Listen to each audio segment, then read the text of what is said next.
டேய்! இப்பதானடா ஒரு கூட்டணி போனீங்க. அதுக்குள்ள திரும்பவுமாடா டேய்! வெட்கமே இல்ல. அப்பலாம் நீங்க எதுக்கு வரீங்க? மக்களுக்கு உதவி பண்றதுக்கா? கிடையவே கிடையாது. நீங்க பெரிய ஆள் ஆகணும், உங்களுக்கு சீட்டு வேணும், அதுக்கு தான் நீங்க போறீங்க. நல்லா தெரியுது. மக்கள் வந்து ஏமாறுறானுங்க.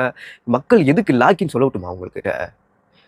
இந்த மாரி வீடியோ போட்டு சில பேர் வந்து உண்மையெல்லாம் பேசுறாங்கல்ல, அந்த வீடியோக்கு கீழ போயிட்டு தற்கூரி, தற்கூரி உனக்கு என்னடா தெரியும்? உனக்கு என்னடா தெரியும்? உங்களுக்கு ஒரு சொல்றேன். இப்போ மிடில் கிளாஸா இருக்கிறவன், எல்லார் வீட்லயும் சரி, மாசம் மாசம் அரிசின்றது வாங்குவீங்க. அரிசி மூட்டை வாங்குவீங்க. நானும் சரி, நீங்களும் சரி வாங்குவீங்க. அது மேக்ஸிமம் ஒரு 1200 அந்த மாரி லெவல்ல வாங்குவீங்க. இப்போ இலவசன்ற பேர்ல நம்மளுக்கு ஏகப்பட்ட சலுகைகள் வருதுன்னு வச்சுக்கங்க. நாளைக்கே அந்த அரிசி மூட்டையோட ரேட்டு ரூ. 3000 ஏறும். அப்போ சொல்லுங்கடா நீ என்ன தற்குறின்னு. ஏன்னா, அப்போ உங்களுக்கும் ஒரு மூளை அப்பதான் வரும்னு நெனைக்கிறேன். எனக்கு புரியல.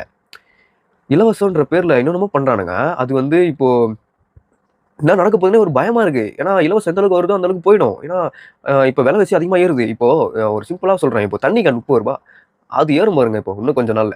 ரூ. 50 ரூ. 60 ஒரு கேன் மாறும். கேட்டா டாக்ஸ்ன்னுவானுங்க.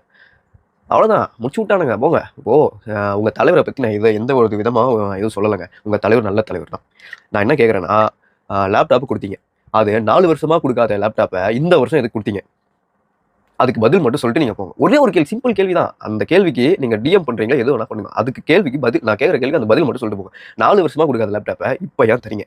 என் கேள்வி அதான். நீங்க அத வந்து சொல்லிட்டு என்ன நீங்க என்ன வேணாலும் திட்டுங்க. அவ்வளோதான்.